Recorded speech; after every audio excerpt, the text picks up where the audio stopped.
محترمانو انجینر صاحبانو، تاسو ته ښه راغلاست وایو. دریم لیکچر د اوټوکیډ. په تېر لیکچر کې موږ او تاسو په یو شمېر موضوعاتو باندې بحث وکړ، تر کویک اکسس ټولباره پورې رسېدلي وو. نن غواړو چې د هغه په ادامه خپل درس شروع کړو، مګر مخکې د هغه څخه تاسو څخه په ډېر درنښت هیله کېږي تر څو زموږ یوټیوب چینل درسره سبسکرایب کړئ او خپل درنو ملګرو سره یې شریک کړئ.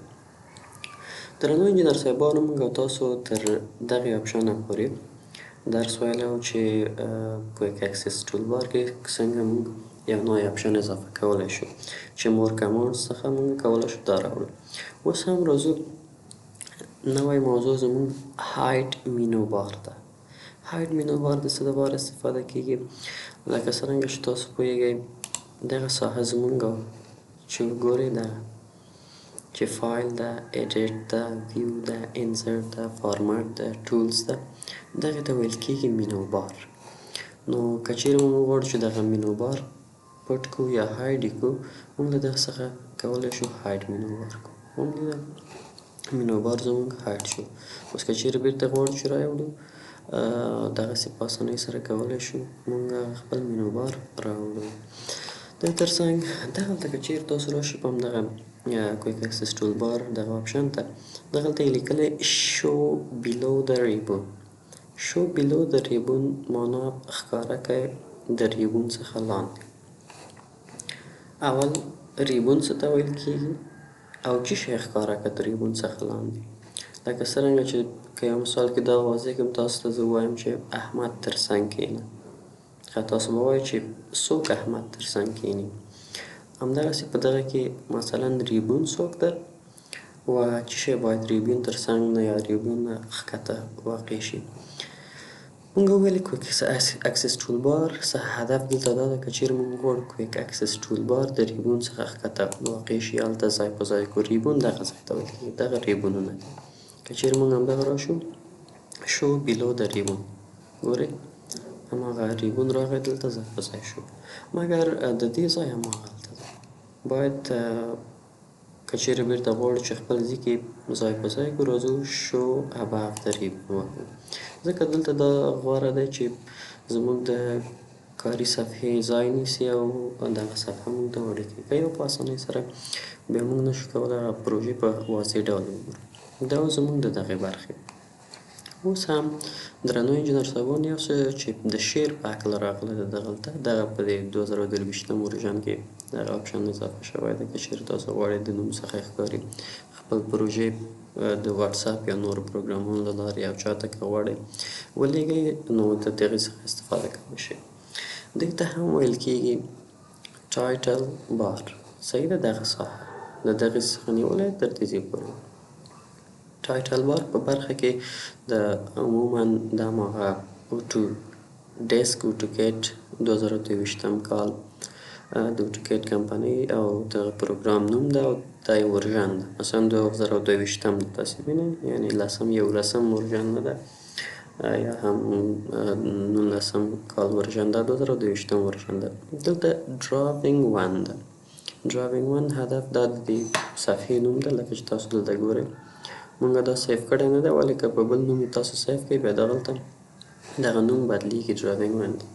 او فارمټ یې DWG ده چې موږ په دغه برخه کې معلومات به انشاءالله په راتلونکي کلاسونو کې واخلو. DWG DWT همدغسې نور فارمټونه دي چې هر یو که چیرې تاسو خپل پروژې غواړئ د اوټوکیډ څخه بل سافټویر ته انتقال کړئ، نو بیا هغه فارمټ یې بدلیږي. بیا انشاءالله پکې بحث کوو. د مثال په ډول که چیرې زه راشم دغه خپل دغه پروژه اوس بدل کړمه، دغلته زموږ هغه د پروژې موقعیت هم ښکاره کوي. زه راځم دغه خپل پروژه زه سیف کوم. د مثال په ډول که چیرې زه راشم دغلته وایي په ډرایو ډي کې سیف کړو، د ډیلیټ په نوم ورته ږدم، ډیلیټ چې بیا وروسته زه دا ډیلیټ کړمه. مثلا دا وګورئ اوس موږ ته موقعیت هم ښیي، یعنې دا په ډرایو ډي کې موقعیت لري، نوم یې هم ډیلیټ ده، فارمټ یې هم DWG. دا هم زموږ ټایټل بار شو. اوس هم راځو درنو انجینر صاحبانو په دغه برخه کې چې تاسو ګورئ له دغې ساحې څخه نیولی تر دغې ساحې پورې، دې ته ویل کېږي انفو سنټر یا انفارمیشن سنټر. انفو سنټر یا انفارمیشن سنټر موږ سره څه وظیفه لري؟ دا هم موږ سره په مختلفو برخو کې همکاري کوي او وظایف لري. د مثال په ډول که چیرې تاسو غواړئ چې په ده باندې پوه شئ چې څنګه مرسته ترلاسه کړئ د اوټوکیډ له کمپنۍ څخه او په کومو برخو کې دغه موږ او تاسو ته اړین دی او ولې باید د ده څخه استفاده وکړو. یو هیلپ ده، که چیرې تاسو کوم ستونزې سره مخ کیږئ تاسو کولی شئ چې انټرنیټ سره وصل اوسئ او دغه هیلپ بټن په کېکاږلو سره خپله هغه ستونزه په آنلاین باندې سره شریک کړئ اوټوکیډ کمپنۍ سره. دویم، ډاونلوډ آفلاین هیلپ.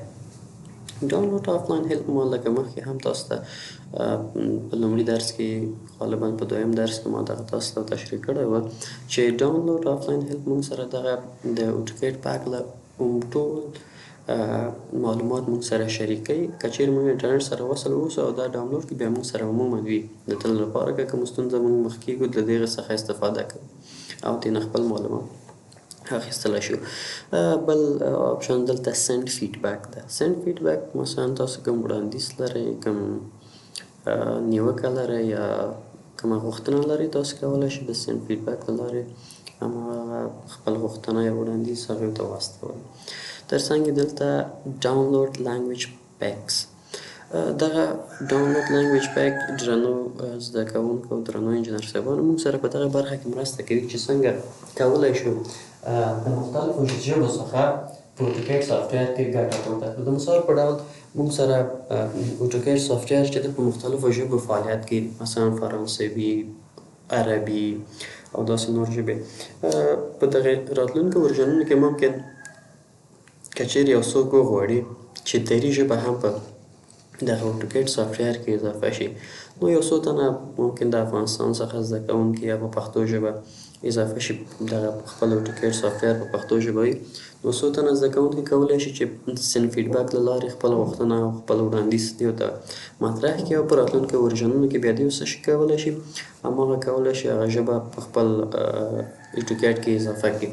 او کوم ژبې چې په دې کې شته دي مختلف ژبې دي، که چیرې تاسو غواړئ چې د دغه اوټوکیډ ژبه بدل کړئ دې ځینې بدلولی شي. ډیسکټاپ انالایتیک یا انالایز. دغه برخه درنو انجینر صاحبانو زموږ هغه د ډیسکټاپ یا هغه زموږ د کمپیوټر هغه ظرفیت معلوموي. که چیرې تاسو په دغه باندې کلیک وکړئ تاسو ته وایي چې دغه ورژن لپاره باید تاسو کوم کمپیوټر ولرئ، په کوم خصوصیاتو په کومو ځانګړنو باندې، نو دا موږ سره دغه مرسته کوي. او تر څنګ که چیرې انټرنیټ سره وصل اوسئ. اباوټ ډیسک اوټوکیډ 2022. درنو انجینر صاحبانو دغه د 2022 کال اوټوکیډ پاک له ټول معلومات دلته ورکوي.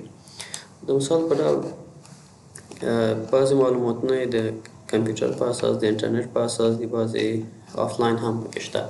مثلا په 2021 ماډل تاسو زده کړه، د مثال په ډول 2021 ماډل د اوټوکیډ تاسو زده کړه ولې 2022 سره بلدتیا نه لرئ، نو ته په ځای چې تاسو لاړ شئ ټول ویډیوګانې وګورئ په مسلسل ډول او هغه بیا زده یې کړئ، د هغه نه بیا اسانه لاره همدغه ده چې دغلته راشئ او هغه کوم نوي آپشنونه چې اضافه شوي یا کوم نوي موارد چې پکې اضافه شوي د دغې لارې تاسو کولی شئ چې هغه خپل معلومات واخلئ او هغه نوي یا هغه کوم بدلونونه چې رامنځته شوي هغه باندې تاسو په اسانۍ سره پوه شئ. تر څنګ یې دغه آپشن چې تاسو یې وینئ سټی کنیکټډ مختلف برخې لري. مثلا د مثال په ډول کنیکټ ویت اوټوډیسک کمپنیز. دغه آپشنونه چې تاسو یې ګورئ مثلا درنو انجینر صاحبانو اوټوډیسک اکاونټ، لکه څرنګه چې تاسو فیسبوک، ټویټر یا هم په نورو ټولنیز رسنیو کې تاسو اکاونټ لرئ، تاسو کولی شئ چې په اوټوډیسک کمپنۍ کې هم یو اکاونټ ولرئ او دلته هغه کومې پروژې چې تاسو ترسره کوئ دلته یې سیف کړئ. لکه تاسو خپل تصاویر اخلئ او په نورو پلیټفارمونو کې لکه فیسبوک او نورو کې خپل دغه تصاویر چې ځای په ځای کوئ او هلته د یو ذخیره په څېر غوندې وي، تل چې ستاسو ضرورت ورته وشي تاسو کولی شئ خپل تصاویر ته لاسرسی پیدا کړئ. دلته هم که چیرې تاسو اکاونټ جوړ کړئ په وړیا ډول د تاسو اکاونټ جوړ کړئ او بیا تاسو کولی شئ چې کوم پروژې چې ترسره کوئ دغه کې سیف کړئ. که چیرې ستاسو کمپیوټر ورک کېږي یا کوم ستونزه ورته رامنځته کېږي په راتلونکي هم تاسو کولی شئ هماغه خپل اکاونټ په نور کمپیوټرونو کې خلاص کړي او هغه ترسره شوي پروژې ته لاسرسی پیدا کړي. بل آپشن چې دا موږ سره اوټوډیسک سرټیفاید هارډویر، دا موږ ته د هارډویر په هکله معلومات راکوي چې زموږ چیرې انټرنیټ سره وصل اوسه زموږ هارډویر آیا مناسب ده دغې اوټوکیډ دپاره او که نه. تر څنګ یې دلته مثلا اوټوکیډ آن د ویب، لکه څرنګه چې نور کمپنیانې ویب سایټ لري دا هم ویب سایټ لري او تاسو کولی شئ بعضې معلوماتونه یا بعضې هغه نوې رامنځته شوي آپشنونه یا دغه چې وي تاسو کولی شئ د دغه اوټوکیډ آن ویب څخه یې ترلاسه کړئ. او تر څنګ یې اوټوکیډ بلاک، بعضې ویډیوګانې وي شارټ ویډیوګانې وي چې تاسو کولی شئ له دې څخه هغه ته لاسرسی پیدا کړئ. یوټیوب لري لکه څرنګه چې نور کمپنیانې موږ او تاسو دغسې موږ یوټیوب لرو، اوټوکیډ هم یوټیوب لري او هلته تاسو کولی شئ ویډیوګانې وګورئ. که چیرې انټرنیټ سره وصل اوسئ دلته چې کلیک وکړئ راسن د دغې اوټوکیډ کمپنۍ یوټیوب چینل ته به لاړ شئ. فیسبوک لري، ټویټر لري، تاسو بعضې معلوماتونه له دې څخه هم اخیستلی شئ. تر څنګ یې دغلته یو آپشن ده apps.autodesk.com. درنو انجینر صاحبان یو څه چې تاسو ته ووایم موږ او تاسو په افغانستان کې اکثریت کرک شوي ورژن څخه استفاده کوو. کرک شوي ورژن څخه هدف دا ده چې که چیرې ستاسو پام وي په اوټوکیډ کمپنۍ موږ سره په غیر قانوني ډول که چیرې ووایم موږ استفاده کوو، ځکه چې که چیرې تاسو غواړئ په قانوني ډول اوټوکیډ له دغه سافټویر څخه ګټه پورته کړئ نو تاسو باید یو مقدار پیسې میاشتې پر اساس ورکړئ یا د کال پر اساس یا د څو کلونو پر اساس. نو په نورو هیوادونو کې دغه اوټوکیډ د ګټې اخیستنې څخه ته باید هر میاشت ته پیسې ورکړئ، ولې موږ او تاسو یې کرک شوي ورژن څخه استفاده کوو. او بیا که چیرې څوک غواړي چې دغه اوټوکیډ په رسمي ډول واخلي کولی شي چې له دغې ځای څخه استفاده وکړي او پیمنټ او دغه وکړي. او دلته هم خپل اکاونټ چې ولرئ له دغې ځای څخه انټرنیټ سره وصل اوسئ تاسو کولی شئ چې له دغې ځای سره کېکاږلو سره خپل اکاونټ ته لاسرسی پیدا کړي، خپل هماغه جیمیل یا هر ضروري دغه چې په وهلو سره ورته لاسرسی پیدا کوي. دغه آپشن چې تاسو ګورئ مثلا type a keyword or phrase. درنو انجینر صاحبانو مثلا تاسو غواړئ د یو مشخص آپشن په هکله، اوس دغلته چې هیلپ سنټر موږ سره دغه هیلپ یا دغه هیلپ ممکن دغه عمومي ټول د یو کتاب په څیر یا د یو چپټر په څیر دغه ټول معلومات او ټول وړاندیزونه موږ ته څه شی کوي وړاندې کوي او موږ دغه مجبور یو چې ټول ولولو. مثلا موږ او تاسو موف په هکله غواړو معلومات ترلاسه کړو دغې په هکله چې دا څنګه کار کوي یا کومه ستونزه سره مخ شوي باید موږ اول هغه ټول چپټر یا ټول کتاب د دغه اوټوکیډ ولولو بیا خپله ستونزه له هغې څخه حل کړو. که چیرې تاسو غواړئ چې نه راسن ورته لاسرسی ولرئ فقط په موف ټایپ کولو سره کولی شئ چې په آنلاین بڼې څخه خپله ستونزه دغلته موف برخه پیدا کړئ او هغه خپل معلومات ورنه واخلئ. دا درنو انجینر صاحبانو د زموږ د اوټوکیډ د صفحې د کویک اکسس ټول بار په هکله د ټایټل په هکله او انفو سنټر په هکله. اوس هم راځو درنو انجینر صاحبانو په مینو بار کې خبرې کوو چې مینو بار موږ سره څه شی ده او څه دپاره استفاده کېږي. یو څه چې انجینر صاحبانو مینو بار چې ده په دوه برخو باندې ویشل شوی، یو ځانګړی ده یو عمومي ده. د مثال په ډول اوس فایل، ایډیټ، ویو، انزرټ، فارمات او بعضې نور وینډو، هیلپ، ایکسپریس. دغه مینوګانې چې دي دا عام دي، یعنې که چیرې تاسو ورډ پروګرام ته راشئ لاړ شئ هلته به دغه مینوګانې وګورئ. که چیرې دغه پروګرام ته لاړ شئ اکسل پروګرام ته اکثریت پروګرامونو کې دغه مینوګانې وي، ولې بعضې ځانګړي مینوګانې وي لکه ډرا چې تاسو یې وینئ، لکه موډیفای، لکه ډایمنشن. اوس دا شی دی موږ سره دا موږ سره ځانګړي مینوګانې دي چې دغه مینوګانو کې ځانګړي مثلا تاسو دلته وګورئ بیا هر یو دغه موږ انشاءالله په ترتیب سره لولو چې څنګه کار کوي. لکه ډایمنشن کې یا موډیفای کې همدغسې مختلف نور لکه پارامتریک کې. نو دا برخې ځانګړي مینوګانې دي چې هغه مربوط د اوټوکیډ کمپنۍ کېږي. نو که چیرې موږ او تاسو غواړو درنو انجینر صاحبانو چې دغه مینوګانې چې مخکې ما تاسو ته یادونه وکړه یو څوک یې موږ ته بندوي یا هایډ کوي، نو څنګه کولی شو چې دغه بیرته راوړو. له دغې څخه موږ کولی شو چې دغه مینوګانې بیرته راوړو. په دې باندې پوه شئ چې درنو انجینر صاحبانو چې دغه موږ سره مینو بار ده. دغه ساحه چې تاسو وینئ چې انزرټ انوټیشن پارامتریک، دې ته ویل کېږي ریبیون ټایټل یا ریبیون ټیبس.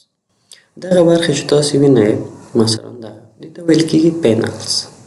دا پینلونه دي موږ سره، او دا هم موږ سره ریبیون ټایټل پینلز. لکه څرنګه چې اجازه راکړئ ماته چې تاسو ته په دغه کې مشخص کړم. مثلا یو ریکټنګل به واخلم. دغه ساحات چې تاسو ګورئ انجینر صاحبانو، زه یو بل رنګ قلم واخلم، ریډ به صحیح.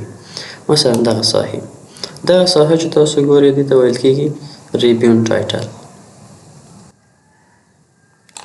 دغه لکه څرنګه چې تاسو په دغه تصویر کې ګورئ، وبخئ، دغه ساحې دغه لاندې نه بغیر دا خپله موږ سره پینلونه دي، مختلف پینلونه دي. مثلا دا د ډرا پینل ده، دغه موږ سره د موډیفای پینل ده، او دغه موږ سره هم د انوټیشن موډیفای ده. او دغه برخه چې تاسو ګورئ چې ما لاندې پرېښوسته، دې ته ویل کېږي ریبیون ټایټل پینلز یا هم ریبیون ټایټل پینلز. دا د دې نوم څخه ده چې هر یو د دې څخه اوس په دې باندې خبرې کوو. دغلته جناب انجینر صاحبانو که چیرې تاسو راشئ دغلته منیمایز ټو پینل بټنز. اوس غواړئ چې تاسو دغه پینلونه مختلف حالتونو ته وګرځوئ. مثلا زه غواړم دغه منیمایز ټو پینل بټن. اوس وګورئ دغه په یو بټنونو باندې بدل شو. هغه ډرا پینل چې و ټول هر یو پینلونه ځان ته فقط خپل آیکن راواخیست. مثلا که چیرې راشئ تاسو وګورئ ډرا پینل. اوس ډرا کې هغه نور ټولز چې و تاسو کولی شئ دلته د باندې په راتلو سره د ماوس په راوړلو سره تاسو کولی شئ نور څخه استفاده وکړئ، مثلا موډیفای، انوټیشن او داسې نور. که چیرې تاسو وغواړئ چې دا منیمایز ټو پینل ټایټل فقط دا هم لرې کړئ، فقط یوازې نومونه یې پاتې شي، تاسو کولی شئ چې له دې څخه استفاده وکړئ چې یوازې فقط دلته که وګورئ نومونه یې پاتې شول. او که چیرې تاسو غواړئ چې دغه ټیبل باندې بیخي بدل شي، فقط انزرټ اوس وګورئ دلته هماغه مینوګانې فقط پاتې شوې. اوس که چیرې هم مینو ته راشئ دغسې استفاده کوئ، که چیرې انزرټ ته راشئ فقط کلیک کولو سره بیا تاسو کولی شئ ترې نه استفاده وکړئ.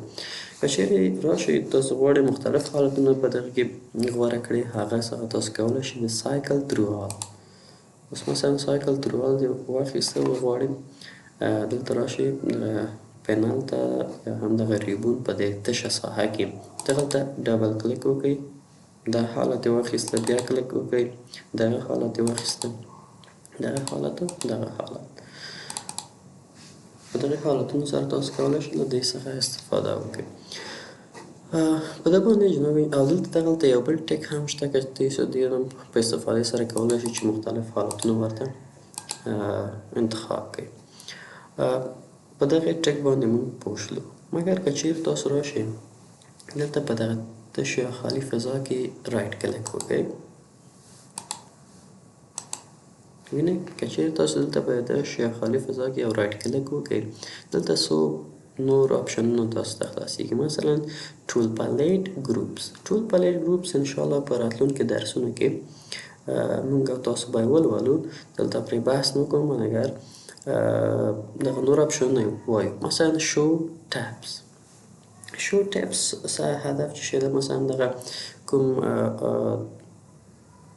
مینوګانې چې موږ سره و تاسو غواړئ د هغه څخه یو وي یا یو نه وي. مثلا تاسو غواړئ چې هوم نه وي، د هوم آپشن موږ سره نه وي، تاسو یې ټیک ته یې لرې کړئ، دغه ټیک مارک ته یې لرې کړئ، وګورئ راسن انزرټ راغی. او که چیرې راشئ بیرته غواړئ چې دغه بیرته هوم پکې اضافه کړئ، تاسو په اضافه کولو سره ترې نه استفاده کولی شئ. همداسې شو پینلز. اوس مثلا تاسو غواړئ یو پینل وي یو پینل نه وي. مثلا هوم ته که چیرې راشئ دغه مثلا د ډرا پینل دی، وینئ دا موډیفای پینل او دا انوټیشن. که چیرې تاسو غواړئ دغه ډرا نه وي راسن موډیفای راشي نو د دې لپاره تاسو کولی شئ شو پینل څخه یې په استفادې سره دغه ډرا ټیک لرې کړئ راسن موډیفای هغه لرې شو. که چیرې غواړئ بیرته یې راوړئ شو پینل ته راشئ او ډرا باندې کلیک وکړئ خپله ډرا راځي. تر څنګ یې شو پینل ټایټلز. اوس دغه دا مخکې مو تاسو ته ویلي چې دغه درې نومونه یې ول دغه شو پینل ټایټلز و. که چیرې غواړئ چې دغه څخه استفاده دا وي یا نه وي تاسو کولی شئ د هغې څخه استفادې سره وکړئ نوم یې ته لرې شو. او که چیرې غواړئ چې وي دغسې ممکن تاسو ووایئ چې دلته څه اړتیا ده چې دا دې وي یا نه وي. اهمیت او نه اهمیت بودن تاسو ته پرېږدو چې آیا دا مفهوم یا اهمیت لري یا نه لري هغه تاسو قضاوت کوئ ولې باید موږ مخته راغی باید لوستي مو خو بعضې وخت انجینر صاحبانو بعضې حالتونه بعضې ازموینې اخیستل کېږي ځانګړې د اوټوکیډ دپاره بیا دغسې متخصصین دغه چې په کار وي د اوټوکیډ کمپنۍ بیا اړتیا ده دغسې یو آپشن درنه غواړي ته باید زده یې ولرئ. انډک څه دپاره استفاده کېږي که چیرې تاسو همدلته په دې رایټ کلیک وکړئ انډک لیکل شوی وګورئ کوم حالت ځان ته غوره کړئ دغسې یو دغه پینلونه موږ ته یو لامبو وهونکی حالت غوره کوي هر چېرته چې تاسو وغواړئ همالته تاسو وړلی شئ که چیرې کوم یو د دغه څخه تاسو ته په کار وي تاسو په هماغه په کلیک کولو سره د هغې نه استفاده کولی شئ صحیح ده. مثلا که چیرې تاسو غواړئ دلته ښي طرف ته ځای په ځای کې دغسې ښي طرف ته یې راوړئ او دغه حالت ځان ته چې شی دلته ځای په ځای کېږي. که چیرې غواړئ چې تاسو بیرته په خپل ځای کې وي د همدغې څخه دغلته یو ټکي لري دا راواخلئ بیرته دغه ځای ته راوستی شئ او که چیرې وایئ چې نه بیرته باید په خپل ځای کې دا جي کې تر هغه ځای پورې ویسئ چې دغسې یو مستدلي حالت غوره کړي. نو په دغې سره موږ کولی شو چې دغه د ریبیون یا د پینلونو هغه زاویې یا هم ځایونه تغییر کړو. د تر څنګ کلوز لیکل شوی ده که چیرې غواړو چې بیخي دغه ریبیون یا هم مینوګان موږ سره نه وي د کلوز په واسطه بیخي کلوز شو. بعضې وخت په بعضې ازموینو کې چې د اوټوکیډ په هکله اړتیا وي یا د اوټوکیډ سافټویر یو انجینر په کار وي نو هغوی بیا دغسې چارې ترسره کوي. یو څوک وایي زه په اوټوکیډ باندې پوهېږم خو ولې کله چې ځي ورته دغسې یو حالت رامنځته کوي ورته وایي راشه موږ ته پیدا کوه بیا هغه خو داسې نه وایي چې راشه ماته راسن ډراوینګ وکړه یا راسن ماته لاین رسم کړه یا یو ریکټینګل دغسې درته راوړي درته ازموینه اخلي درنه بیا درته وایي چې راوړه اوس ماته دغه پینلونه د کوم ځای نه راوړي باید ته زده یې ولرې. مختلفې لارې لري مثلا موږ کولی شو په فقط ریبیون لیکلو سره تاسو په خپل ماوس کې ریبیون ولیکئ او انټر کړئ دغسې ریبیون خپله دغلته راځي او ځای نیسي. دا هغه حالتونه انجینر صاحبانو چې موږ او تاسو ولوسته او پرې پوه شلو. نو هیله مند یم چې دغه ځان سره حتما یو ځلې تمرین کوئ او زده کړئ ځکه چې ډېر دا ضروري دي او اړتیا ورته پیدا کېږي چې تاسو باید زده یې ولرئ. درنو انجینر صاحبانو په مینو بار او په پینلونو او په ټایټل پینلز باندې موږ او تاسو پوه شولو چې څنګه کولی شو له مختلفو حالتونو دته ورکړو. یو آپشن چې دغلته تاسو ګورئ دغې ته ویل کېږي دغه دواړه یا دغه دې ته فایل ټیپس ویل کېږي یا فایل ټیپس. د دې د کارولو ځای چېرته ده او څنګه کارول کېږي مثال په ډول مثلا که زه دا اضافه کړم دلته ووایي ډراوینګ ټو شو مثلا تاسو دغلته دا مخکې ما سیف کړی ډیلیټ په نوم که چیرې ستاسو د ویډیو په اوله کې یاد شي هر هغه پروژه چې تاسو ترسره کوئ یا هر هغه پروژه چې تاسو کاروئ چې سیف مو که هغه بیا دغلته هم نوم راځي او دلته هم دغه فایل ټیپونه موږ سره په کوم حالتونو کې استفاده کېږي. مثلا تاسو دلته یو فایل ټیپ واخیسته مثلا دلته یو پروژه مو ترسره کړ کار مو پوه کړ غواړئ چې دغه فایل یا دغه ټیپ تاسو کلوز نه کړئ همدغلته دې وي بله پروژه باندې کار شروع کړئ نو تاسو کولی شئ دغه مثبت علامې په واسطه یو بل صفحه ایجاد کړئ او لومړۍ پروژه مو په هغه تېر صفحه کې وي او نوې پروژه دلته ترسره کړئ. مثلا که زه بیا کلیک وکړم وګورئ اوس ما سره درې فایلونه یا هم 3 صفحې ایجاد شوي دي چې زه د دې په واسطه کولی شم اول پروژه مې دلته ترسره کړم یا بل پروژه مې دلته خلاص کړی دی یا بل پروژه مې دلته. که چیرې داسې وي چې موږ یو پروژه دلته سیف کړی وي دا کلوز کړو، دغسې نه کلوز کېږي.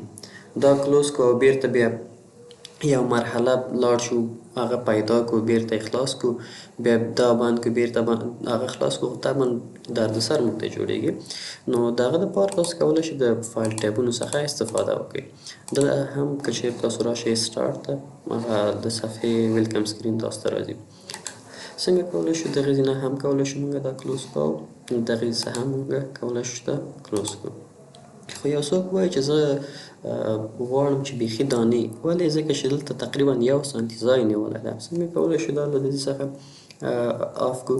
مثلا او پي آپشن وهو انټر کوو، دلته هم ډسپلی ته راشئ، دلته ویلی ډسپلی فایل ټیب.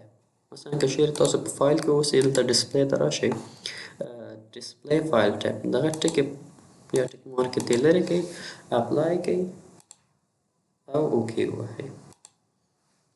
دغسې دا هم بندېږي. او که چیرې یو څوک وایي چې څنګه زه بیا کولی شم چې نورو صفحاتو ته لاړ شم، مثلا د موډل په واسطه تاسو کولی شئ چې مختلف حالتونو ته یا هم هغه مختلف پیجونو ته لاړ شئ. که چیرې غواړئ چې بیرته یې راوړئ هماغه او پي آپشن وهئ او تاسو کولی شئ چې دغه ټک مارک بیرته کلیک کړئ او اپلای ووهئ او اوکې کړئ، بیرته راځي.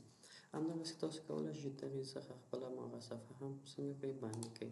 یعنې هدف مې دا نه ده یوازې که چیرې تاسو غواړئ چې دغه صفحه بند کړئ د دغې په واسطه تاسو کولی شئ اما خپل اوټوکیډ چې به تاسو غواړئ چې کلوز کړئ دغسې نه کلوز کېږي او دا د هغه صفحو د کلوزولو دپاره.